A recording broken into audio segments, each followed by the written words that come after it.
বোন আমার, তোমার বয়স মাত্র 12, কেন তুমি কারো বিছানায় চলে যাচ্ছ? তুমি দেখো না তোমার বড় বোন প্রেম করেছে 3টা, বিয়ে কারো সাথে হয়নি। শিক্ষা নাও ওখান থেকে।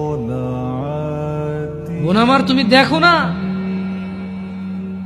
না তোমার বোনের কি প্রবলেম, তার স্বামীটা আরেক মহিলার সাথে সময় কাটায়, তাকে সময় দেয় না। তুমি যে আরেকজন পুরুষের সাথে সময় দিচ্ছ, ওরও তো স্ত্রী আছে। তোমার বোনের ফ্যামিলির প্রবলেম তো তুমি যার সাথে সময় দাও তারও ফ্যামিলির প্রবলেম। যুবক ভাই আমার, তোমার বোনকে নিয়ে আর পারছো না। তোমার মন চাই তোমার দুলাভাইকে মারতে, বাইন্দা পিটাইতে। কেন? সে তোমার বোনকে কষ্ট দেয়, পরকিয়া করে তোমার বোনের উপর সন্দেহ করে জুলুম করে। তুমিও তো কারো দুলাভাই, তুমিও তো আরেক মহিলার সাথে সময় কাটাও, তোমার বউকে সময় দাও।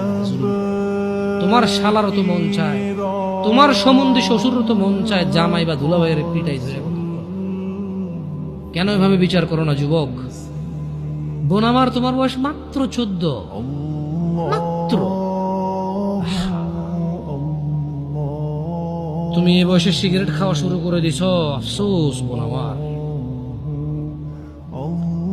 আর তুমি তোমার এই নাজুক, মহামূল্যবান, ইজ্জতদার তোমার শরীরকে আল্লাহ কত মূল্যায়ন করছে।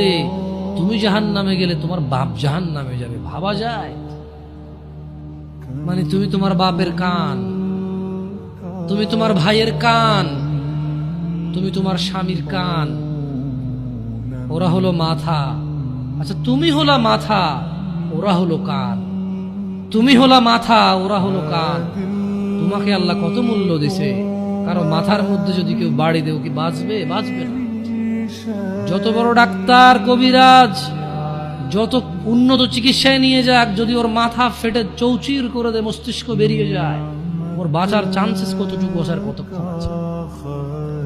তোমাকে, তোমার এই ছোট্ট 3.5 হাত বডিকে আল্লাহ কত ইজ্জত দিছে, কত সম্মান দিছে।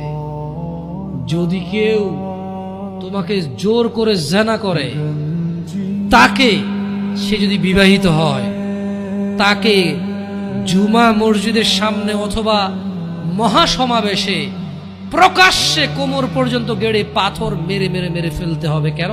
সে তোমার গায়ে হাত দিতে। তোমার ইজ্জত আবরু কত উপরে। তুমি কি আর আল্লাহর সৃষ্টি জাতা?